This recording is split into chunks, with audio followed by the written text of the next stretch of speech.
Welcome to Luca is a Billionaire, where the only thing I invest in is your answers.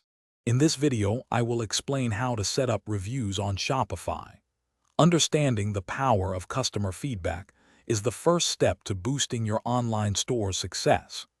Reviews build immense trust and can significantly increase your conversion rates.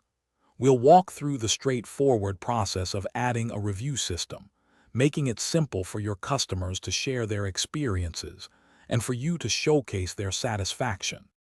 Choosing the right review app is key. The Shopify App Store offers many excellent options, such as product reviews by Shopify, Judge, Me, or Luke's. Consider what features are most important to you, like the ability to collect photo reviews, offer a question and answer section, or send automated review request emails.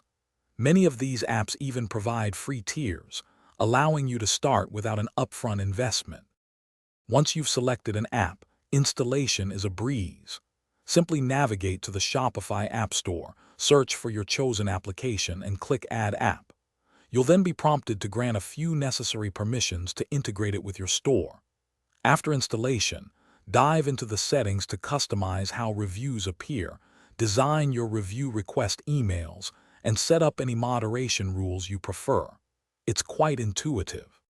Now for the exciting part. Collecting those valuable reviews. Most apps allow you to automate review request emails, sending them out a few days after a customer receives their order. Encourage customers to include photos or even videos with their feedback, as visual reviews are incredibly impactful. Remember to actively moderate all incoming reviews to ensure quality, respond to customer concerns, and showcase the best of your products. Thanks for watching and please subscribe. It's the best investment you'll ever make.